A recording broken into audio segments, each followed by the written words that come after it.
Hi, everyone. Welcome to a really special episode of Joy in Dementia. I'm so happy to start my interview series with my friend, Julie Wendt. She is a nutritionist and integrative health coach. She is working at the George Washington Center for Integrative Medicine. And I want to tell you, I met her actually at a meeting that I went to, and her tips were so helpful that I thought it would be really great to share them with you all. And she'll also talk about how to realistically apply these to our really busy lives as caregivers. So, Julie, welcome to Joy in Dementia. Thanks, Laura. I'm so happy to be here. I'm excited to really get the words out and try to reach more people and see if we can, support and help and reduce some of the burden. Yeah. And I understand you also do some nutrition counseling as well, which is great. I think we all need some help with that, right? Because we'll all have ideas, especially for the new year and our resolutions that we want to eat better, but we just don't have time. And so I think sometimes we do need a counselor if we can't do it on our own. Yeah. And that's really through that work at GW that I became really aware of the need for people to look at what they're doing in their younger years, the 40s, 50s, and address things that are off or things that need improving then in order to set people up for their best retirement and elder years possible. So I even need support around nutrition choices because it's so easy to fall into convenient foods that maybe don't offer as much as we need to feel our best. Yeah, absolutely. And I'm just going to change the view here because I realize that, okay, now you can see both our faces at once. So can you tell us a little bit about yourself and your expertise? I noticed that you have a couple of credentials after your name, the MS and the CNS. And I just want to mention how important credentials are, and it shows that it's extra education that people have gone through. So if you can just tell us what those stand for, that would be great. Sure. Yes. And some of that is particularly confusing around the topic of nutrition. So happy to explain. So I have a master's degree in integrative health and nutrition. And after receiving my master's, I went through a licensing program. So I'm licensed to practice nutrition in Maryland and DC. And the licensing credential that I went through was called the CNS. So it's Certified Nutrition Specialist. And that requires a master's degree. It requires 1,000 hours of postgraduate supervised hours. Wow. Which I thought was a typo when I first read that, but no, it was 1,000 hours. It was good. It was a lot of learning, and then you have to pass a test that is given. So I was able to do all of those things and become licensed, which is really important. Absolutely. And thank you so much for explaining that, because I think, a lot of us just see the letters afterwards and just assume that, someone is able to give that advice that they're giving. So I highly recommend, if you're going to hire people, make sure that they have those credentials, and you can certainly Google what those stand for as well. So, Julie, can you talk a little bit about what functional medicine is and integrative health? Sure. So let's start with integrative medicine. Something that attracts me to this is that it's really a matter of allowing the different types of approaches to have their strengths. So it's not asking you to choose conventional treatment or an herbal treatment. It's saying, okay, whatever is the best possible approach is what we can recommend. And there's lots of research that suggests, for certain things, particularly chronic conditions, what we consider functional medicine can be a better approach than some of the conventional treatments. But I will definitely say that if I break my arm, I want to go to a hospital and get acute care and, the medicines and all of that I need. And integrative medicine really allows for both things to happen. And what we've started to notice is that there's definitely the strengths of a conventional model in terms of identifying acute things that are happening and addressing those things. And then as things get chronic, that's where it feels like it's harder for conventional medicine because sometimes it crosses over body systems. And that's the framework that really functional medicine is steeped in, is to say, okay, this person is showing up with this set of symptoms, and maybe it's showing up on their skin, and maybe they've got digestive issues, and maybe they've got inflammation in their knee. And instead of going to 3 different types of doctors, you come to a functional practitioner, and they will look to find that root cause that may be stimulating the symptoms that you're experiencing. So one really common root cause is inflammation. Mm-hmm. And addressing inflammation where it's showing up in the body can have a dramatic impact on all sorts of body systems. Can you give an example? I think we hear a lot about inflammation in this field. So can you just give like a common example of what inflammation, how that could show up in the body for us? Sure. Probably the most common is high cholesterol. Okay. Yeah. So looking at cholesterol as in a little different framework, cholesterol is made primarily in the liver. Most of it's coming from internal production, not from what you eat. And if you've got a lot of inflammation in the body, the liver is going to be producing more cholesterol because the cholesterol is kind of like the firefighter that's going to put out the fire. And so what we want to do is address the fire and then allow the cholesterol to naturally come down because there's not as much need for it in the body. So that's a good example. Yeah, that makes sense. I think we all have these issues as far as, crossing different parts of the body in the sense of like any type of medication we take, there's a lot of side effects. And I think that's definitely the case, for my dad with Alzheimer's, in the sense that he takes Namenda and Aricept, and Aricept, it has a side effect of, causing people to lose consciousness. And so unfortunately, my family had to choose between, is my dad going to be engaged in conversation, but there's a risk of, him fainting or losing consciousness, or do we just not give him Aricept and then he's not, he doesn't faint, but he's not engaged at all. So I think that's a common challenge that we all have with, what would be considered traditional medicine. And so I really like the idea of functional medicine, where you're sort of pulling the different strengths of areas of medicine and putting them together, in an integrative way, I guess, for lack of a better word. But you're also trying to lessen those side effects too. Yeah. And, having the ability to draw from both types just is the best of both worlds. And so I shy away from, and I think it makes it easier for people to get involved, from being absolutist about it. We have people on medications. The doctor I work with, Dr. Kogan, prescribes them as needed. So it's not anti, but it's also like, there are studies that show exercise, for example, is just as effective as an antidepressant for treating symptoms of depression.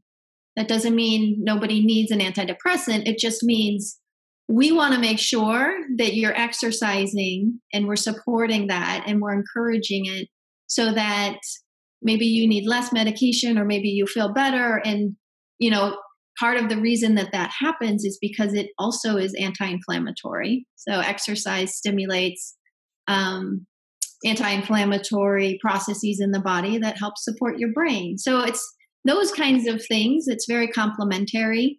And I think it allows people to feel empowered the best thing for me if I have a problem is to be able to do something about it. Yeah. And I like to know that my efforts towards exercising or eating well or getting enough sleep are making it easier for me to tackle the problem that I'm having. Absolutely. And that's the main reason why I started this channel, because I think, we hear everywhere that there unfortunately isn't a cure for dementia. But in my perspective, I think there is still a lot we can do to, be happy in our lives, even amongst this diagnosis for our parents. So, speaking of dementia, before we get into the good tips, do you have any personal experience with dementia? Any family members that had that? Yeah, I had my grandfather on my dad's side, super like sweet man. He died from Alzheimer's disease, and it was I was young, but it really I could see the transitions. What we thought, how it started. Everyone was confused, and we were trying to figure out what was happening. But I just really saw the impact it had on my dad, my grandmother, in terms of their ability to care for him and keep him comfortable. And, it made a big impact, and it kind of scared me because, Yeah, yeah. back then, this was a long time ago. Back then, there really was like nothing. Yeah. Like they couldn't even really diagnose Alzheimer's until autopsy back in those days. And so, it was just fear is what I took away from that. Like there's, this idea that there's nothing you can do and it could happen and I could end up like that. And it was really hard for me to wrestle with that because I don't do well with not being able to do something. Like that's my compensation. I'm like, yeah, I could totally relate to that. And I think we all have that fear, deep inside us. And that's why I wanted to bring Julie on the channel, because I think that this is something that is not very talked about in this field, or at least it's not really addressed. It's sort of like we're all scared and there's nothing we can do about it, And so I wanted to bring Julie on to give us some tips for empowerment. And so, Julie, this experience really shaped your career in going into integrative medicine. You think, in creating a program for family members where dementia runs in their family. Yeah, it was definitely a big part of it. I was pretty young when it happened. And, as I went through and started my own family, and I realized that food made a huge difference. My food choices made a huge difference in my family's lives. I just through the process of pregnancy and kids, and it really started to tie things back together for me, right? Like it was a revelation. Like I was working with a pediatrician and they were like, it doesn't matter what you eat when you're breastfeeding. That's not why she's crying constantly. And I was like, okay, well, I'm going to try it anyways because I got to do something. She's not feeling well. And, I changed my diet and she stopped crying. And I was like, really? Okay.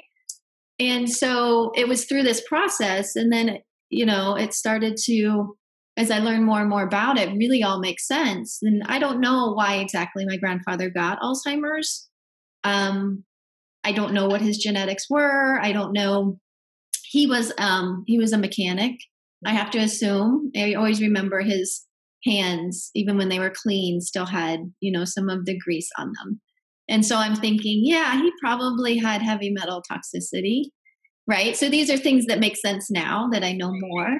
And so I ended up becoming an integrative nutritionist just through my personal experience. And then as I was practicing, I partnered with Dr. Kogan, who specializes in geriatrics. And so, I started to see these patients coming through, and I could see how their lifestyle choices, kind of set them up in different ways, trending. And then I realized that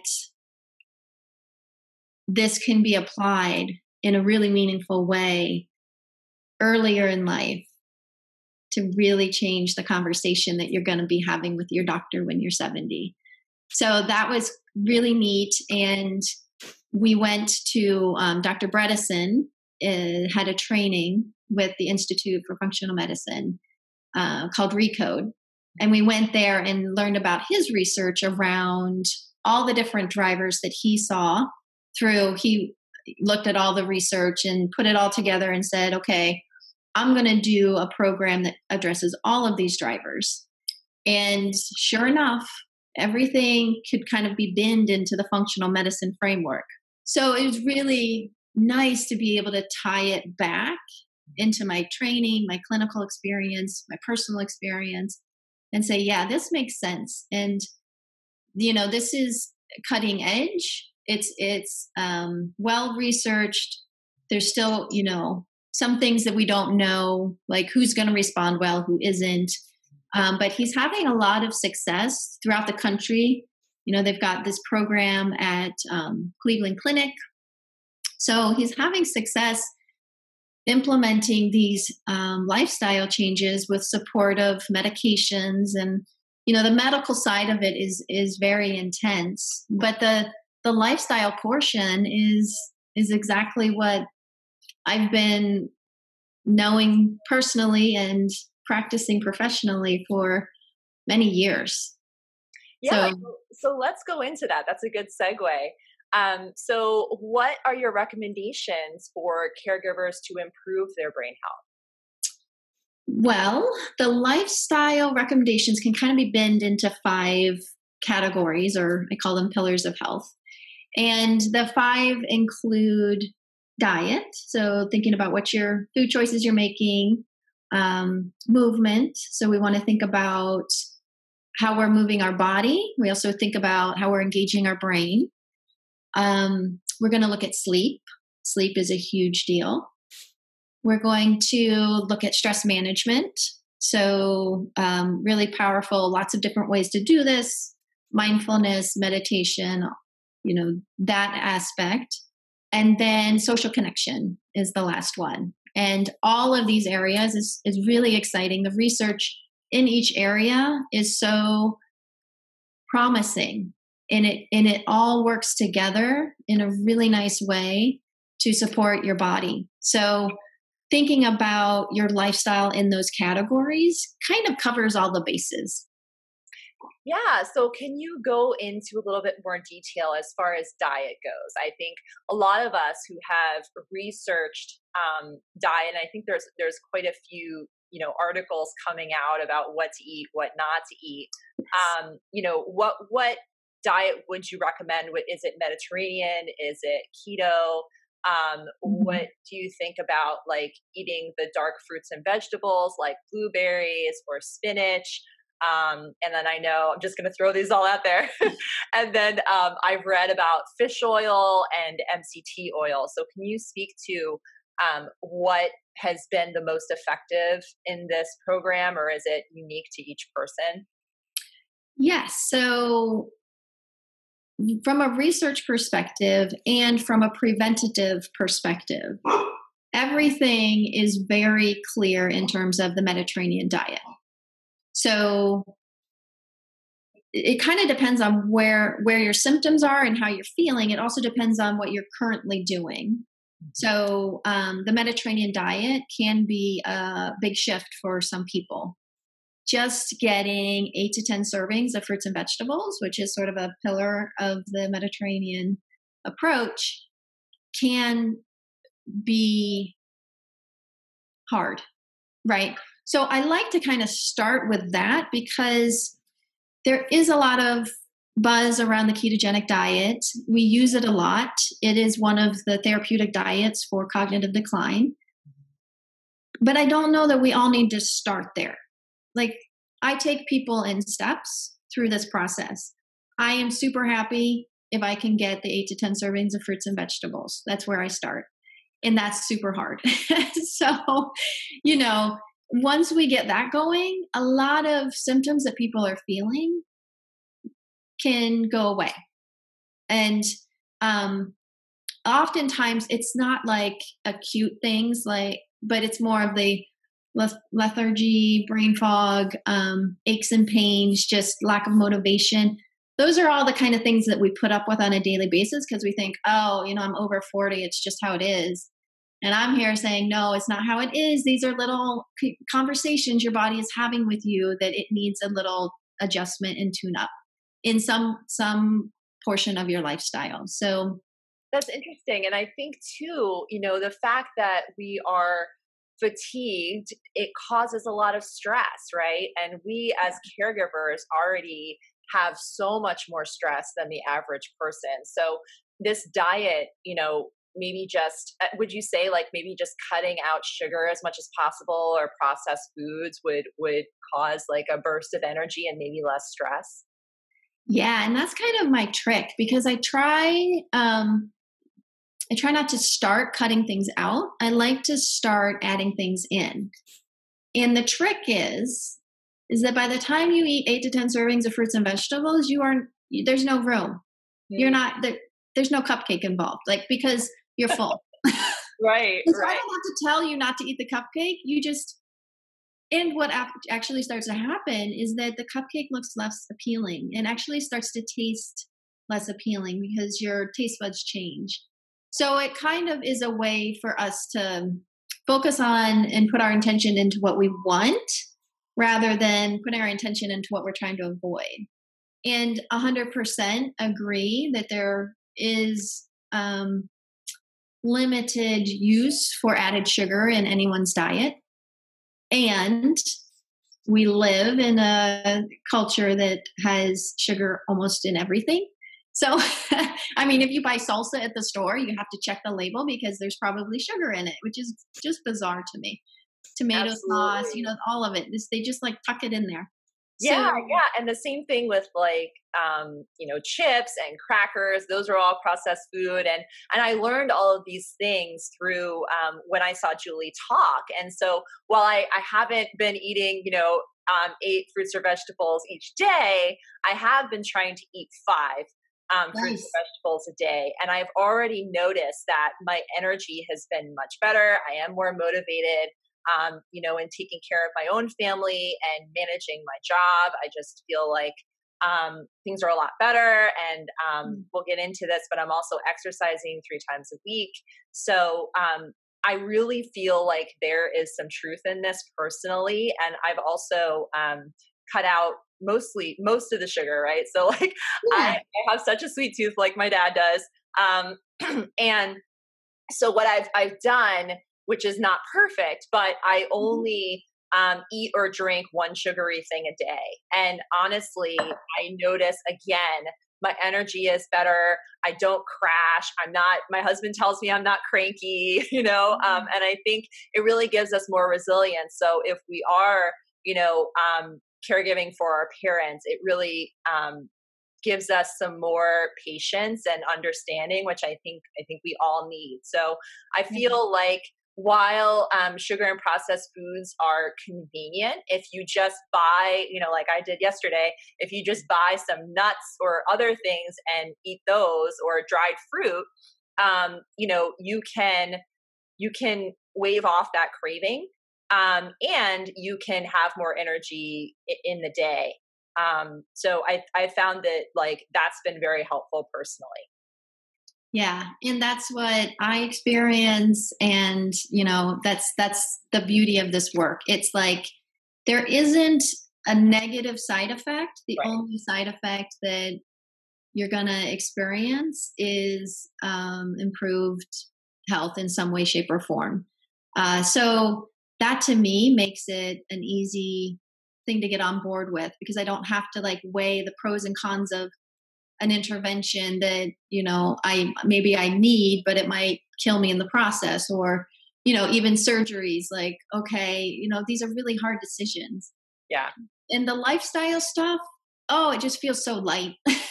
It's hard work. It's harder than taking a pill, but there's really very little in terms of downside, especially if you're talking about a moderate diet that is, tending to have lots of fruits and vegetables and avoid sugars. I mean, I can't know that really anyone would argue that there's a downside to that.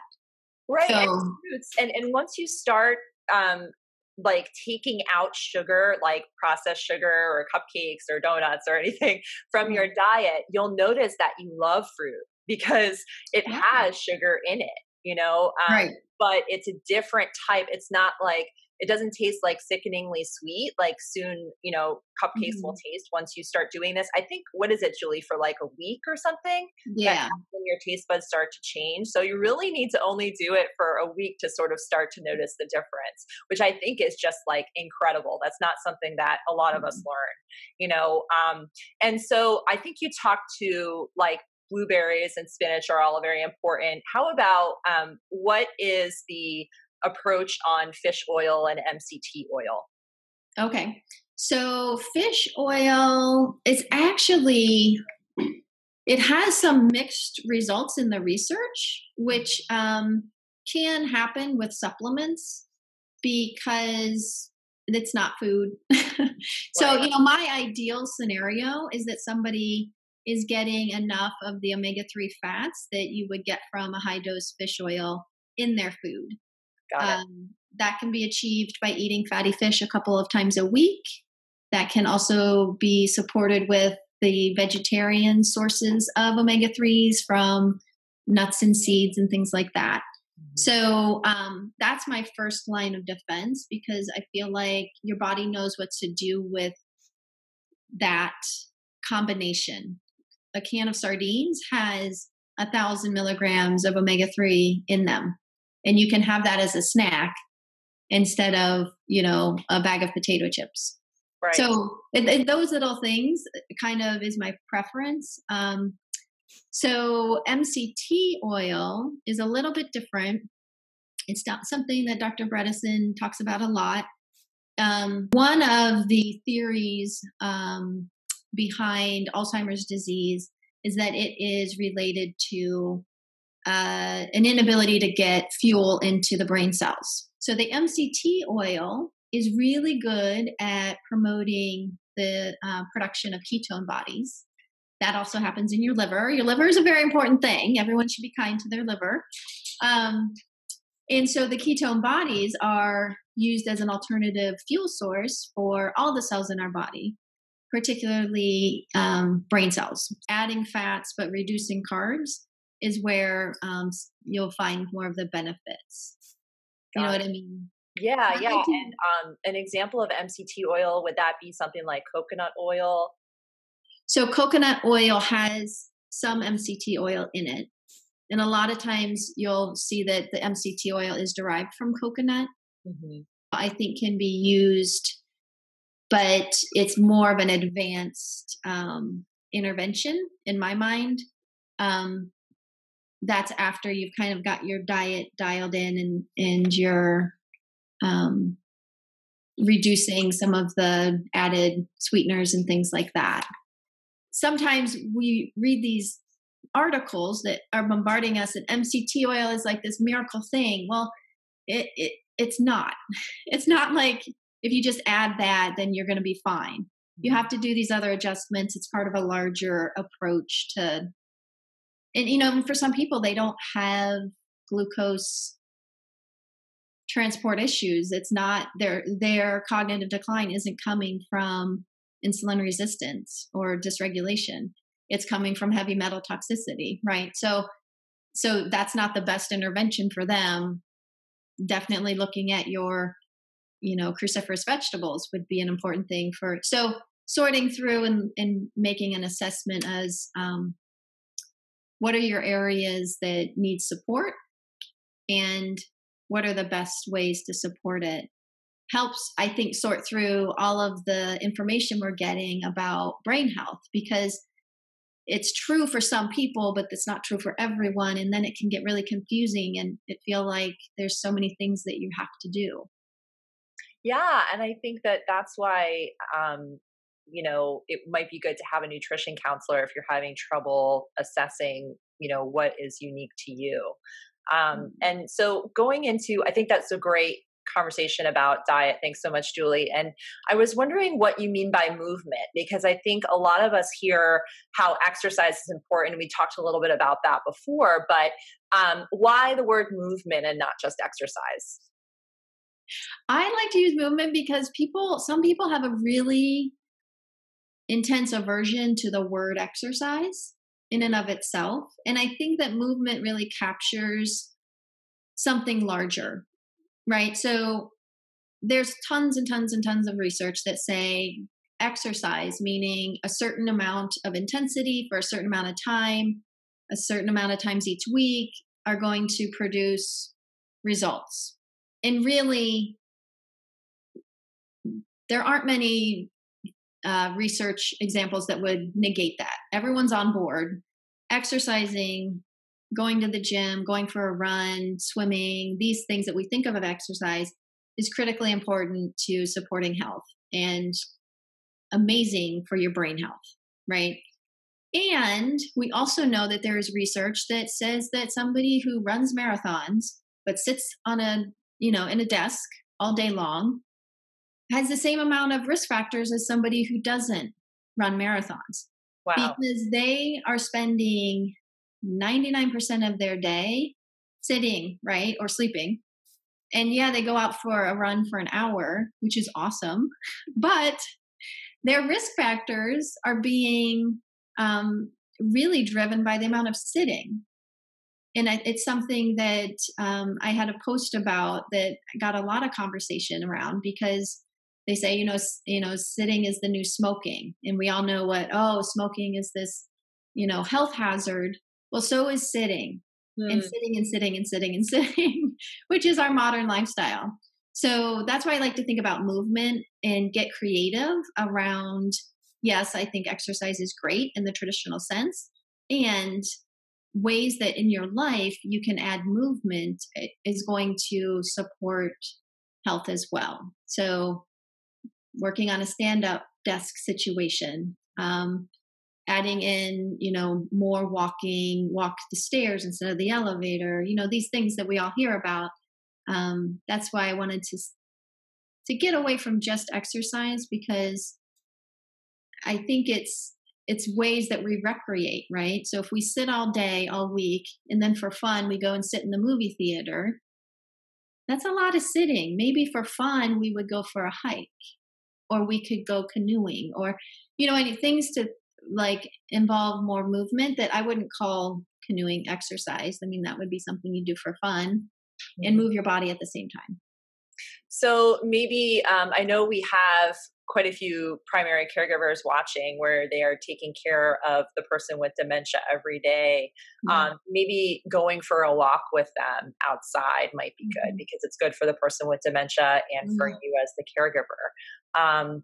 So yeah, I think too, our regular chores around the house, like doing laundry, going up and down the stairs, I think, could qualify too. So yeah, that's really interesting. And I think that's not necessarily the way people think about movement or exercise. So that's helpful. And so I talked a little bit about like what I've changed in my life since I saw your talk. And I think another really interesting thing was the fasting, which I had never heard about. Can you talk about that a little bit? Oh, yes. So fasting is something that has been going on for long time, and has somewhat evolved over the last decade or so to include something we call intermittent fasting. And the intermittent is sort of a signal that we're not talking about going for 10 days with water only. We're talking about using fasting on a regular basis. And this kind of goes along with the whole approach to lifestyle that I'm promoting, which is let's do some things on a daily basis that are sustainable and move us towards our health goals. Intermittent fasting is one of those things. So lots of powerful research around what happens in your body when you allow time for your body to work on things other than digestion. And that's basically, we're just saying we're not going to put food in our body. We're going to settle that whole process down and allow some of the deep cleaning work to happen. So intermittent fasting for Dr. Bredesen's protocol looks like 12 to 16 hours each day. 12 being a really nice place to start. That's a stretch for some people. Taking out the post-dinner snacking can be hard, right? So, and that's how I work with people. I often figure out, where are we starting? Where do we want to go? And let's like make it manageable in between. There's an enzyme that's primary job is to degrade insulin. So we're always in this constant flux of producing, proteins and then breaking them down and using them somewhere else. So when this enzyme is not breaking down insulin, it will then go into the brain and break down amyloid plaque, which is really convenient because that's part of the pathology that we worry about with Alzheimer's disease. Yep. And that knowing that information for me really helps me prioritize and make some type of intermittent fasting a part of my regular day. I don't do well extended time without food, but I have worked myself into a place where I can do intermittently, 12 hours every night, 14 hours a couple of days a week, and then, I shoot for 16. But then I know life is life, and if I've got a presentation, I'm not going to do it fasting. So, I sort of I think it's an intervention that's effective. There's lots of research to support.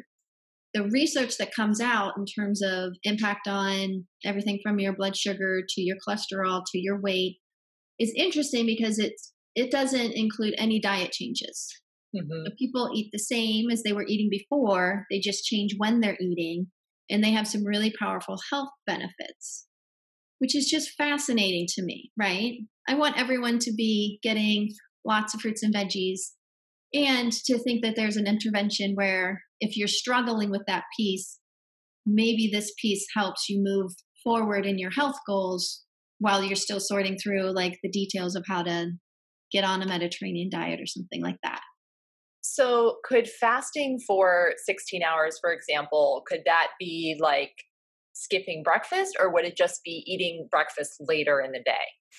Yeah. So 16 hours. And the interesting thing about intermittent fasting and this whole relationship with insulin is that the other thing that is different is that having something like MCT oil in the morning would still be considered part of the fast, because the MCT oil is going to be fat and it is not going to stimulate insulin in any way, shape, or form.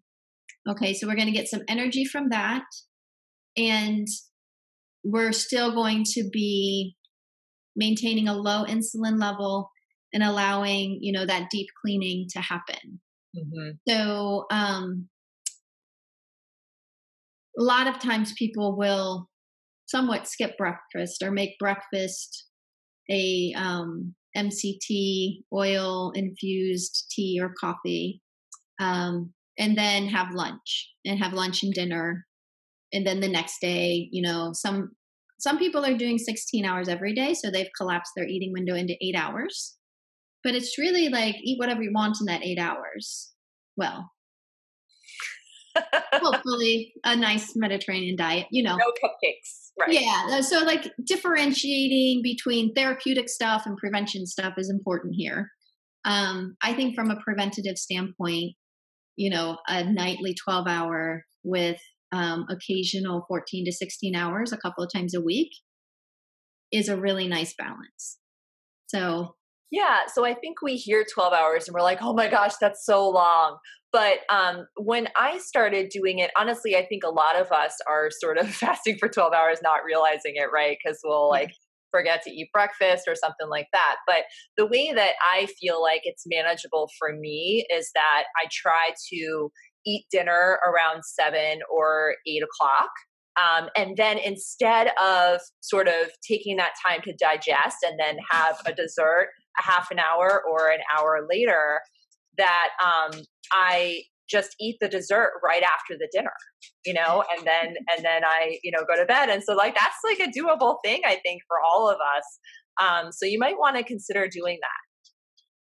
Yeah. And the other thing that I found helpful when I'm doing my longer fast, a lot of times it's easier for me to go like with a super early dinner. So say I'll have something at 5 and then I'm running the kids around, you know, and then I just go to bed. And then I don't have to extend it that long into the morning until I'm ready to eat again. So that's Yeah. another thing. Like, and that's the whole idea is to kind of make it work for you and in your lifestyle. And um, some people just naturally don't get hungry till 11 o'clock in the morning. I am not one of those. But if you're one of those, then, sort of planning the fasting around that makes sense. Hmm. Absolutely. Yeah. So going into a couple of other of the pillars, I know you mentioned like, would you say maybe doing like a brain exercise or what that would look like Yes. as far as, brain health goes? Yes. So, research around brain training and exercise is still kind of getting sorted through. Um, it can look a lot of different ways. Some people may have already seen like Luminosity, Brain Yep. HQ. There's several other ones where you can sign up for a subscription. It's fairly inexpensive, but your target is to spend 10 minutes a day doing these computer games that have you thinking in different ways and using different capacities. And through that process, we know that you will get better at doing those games, right? So, but does that really improve your overall brain health? Some say yes, some say no.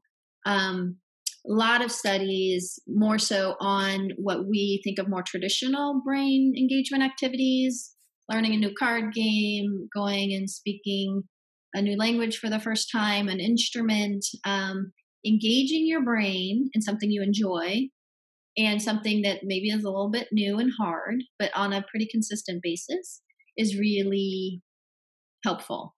And we do have research that says that that will help reduce your chances of cognitive decline.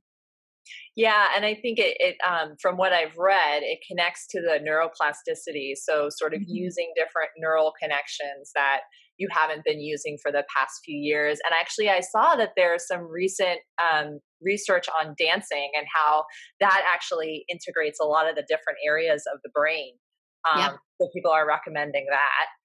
And Yes. yeah, and I know like my dad for sure hated dancing and he never danced. So there could be some truth in that, for my own parents.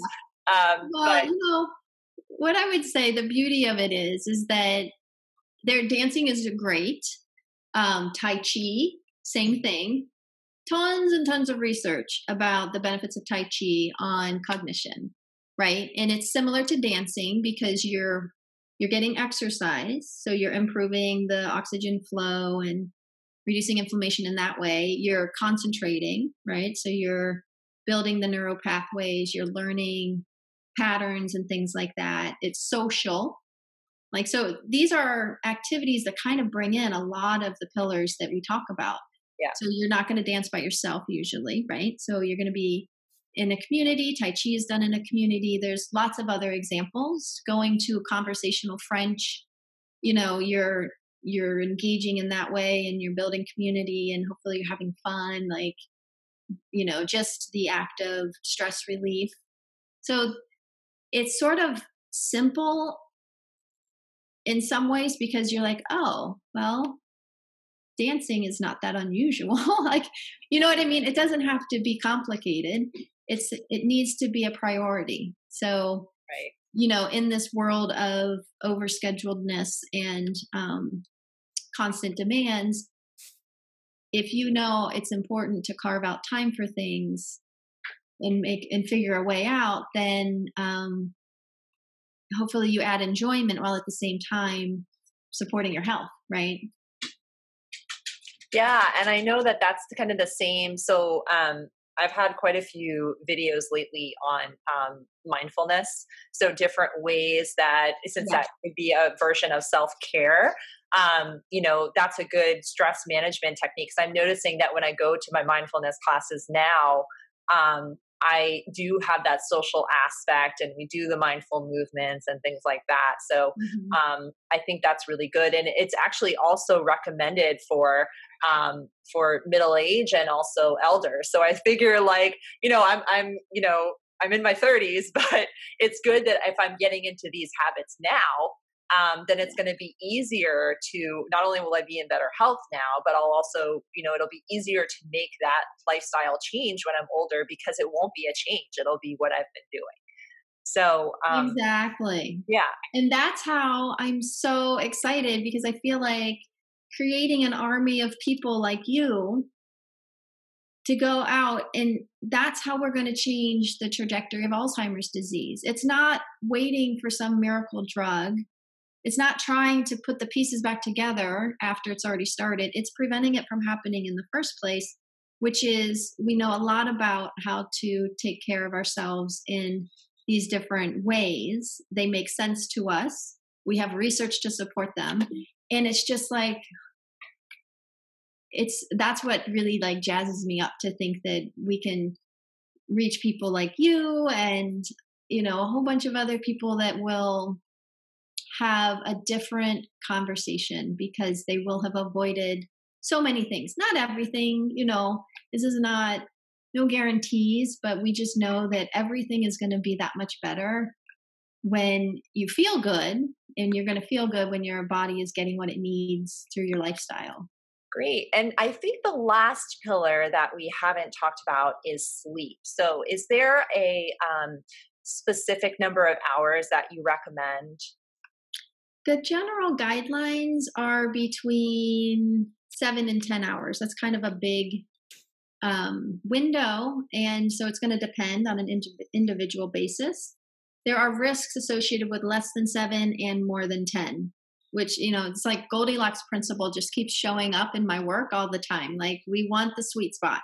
Right. Exercise is good. We don't want too much of it. We don't want to, so sleep can really change the game on everything from how your body uses sugar to your chance of weight gain. If you're not getting enough sleep, that's an extra 10 pounds just out of the gate, right? We don't realize that it changes the way our body works if we don't get enough sleep. Mm-hmm. We don't have anything in our brain to get rid of the toxins like we do. The rest of our body has lymph nodes and a lymph system. The brain doesn't. So what happens when we sleep is when our brain gets cleaned out, because we have a process for that to happen, but it's not going to happen if you're awake. So, there's lots of reasons to, well, we don't know all the nitty gritty of why. We have lots of research to say, okay, it makes a huge difference.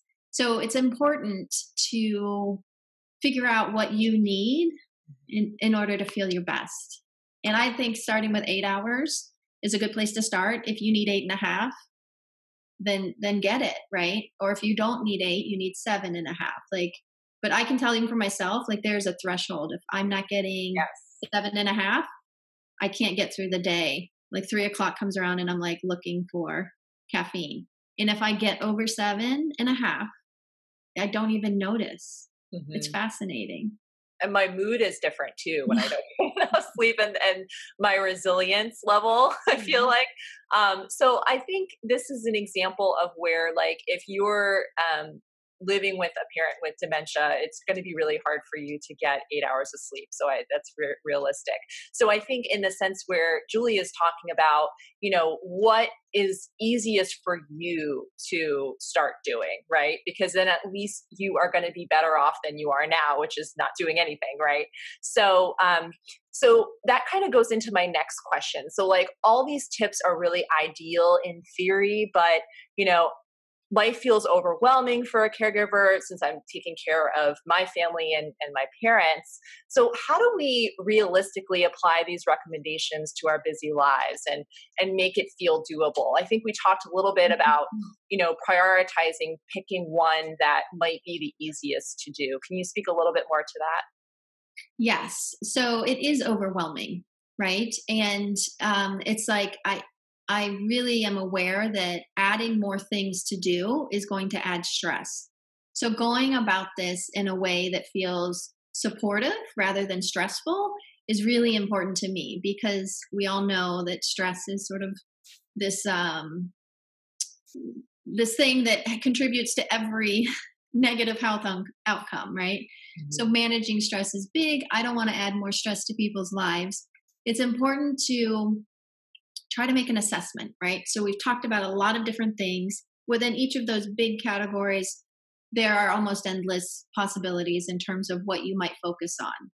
So carving out a little space for yourself to sit down and think about what's working, what are you doing now? Because I think it's always important to start from a place of, okay, actually, I'm doing a pretty good job with the sugar. Like, I'm not eating the sugar, but maybe I could work harder at adding a few more servings of veggies into my day, right? So kind of having this conversation with yourself, or, if you find a nutritionist to help sort you through, but making kind of a game plan, picking one thing to focus on. And even with that one thing, I decide I'm going to attack this vegetable thing and I'm going to get 6 servings of vegetables. Maybe what I start with is adding one more serving at lunch, right? So I want to break it down into sort of the smallest possible bite-sized piece, no pun intended, that feels really doable, because it's really important that you can execute it. Yeah. You want to build an experience within your emotional state that says that you can be successful at making these changes. So the most important thing is that it's small enough and that you feel like it's actually something that can happen, and that you kind of set yourself up for success. So sometimes in this example, maybe it means, okay, so for the grocery store list, I'm going to just add a thing of mixed greens, because I know that I can just like take a handful, put it on a plate, add some olive oil and vinegar, and that's like a serving, and that's my extra serving, right? So set yourself up for whatever one change you're going to make by thinking about what makes it hard. Who do I need to support me? It could be, a grocery delivery might be the support, or it might be your husband or spouse who maybe doesn't like vegetables, but tries to help, prepare some, or, who knows what it is. So think through those things and start with something small, and you can build on that without adding stress to your life about, oh my gosh, there's all this other stuff that I should be doing that I'm not doing. So let's talk about the should. So horrible. So basically, since I'm speaking to daughters whose parents have dementia, since I am one,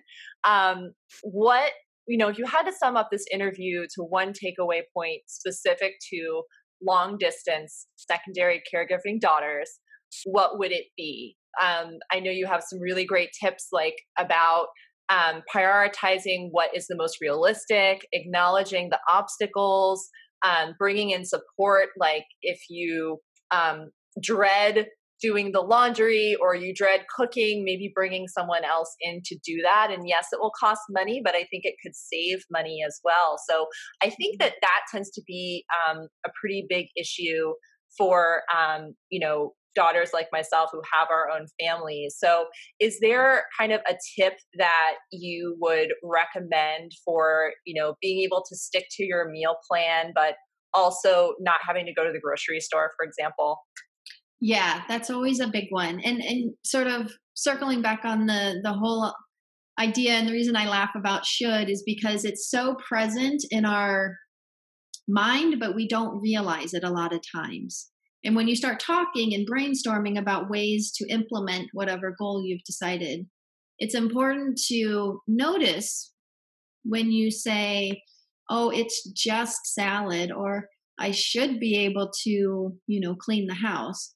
Those are flags that you've created some rules around something that don't really exist, and that you can open up to and say, okay, well, maybe I should be able to do this, but I am not doing it. So what are some other ways to solve the problem? Because I want to be realistic and accept that should or should not, it's not happening, right? and it's creating a lot of stress in my life. And so by dealing with that and getting creative, you know, you can relieve stress and you can make it easier to take care of yourself. So Go ahead. Sorry. I just like to point that out, that a lot of times we have these internal conversations that put fake boundaries around things that you can, with some effort kind of open up and provide more freedom to really make an assessment of how you can implement some of these changes.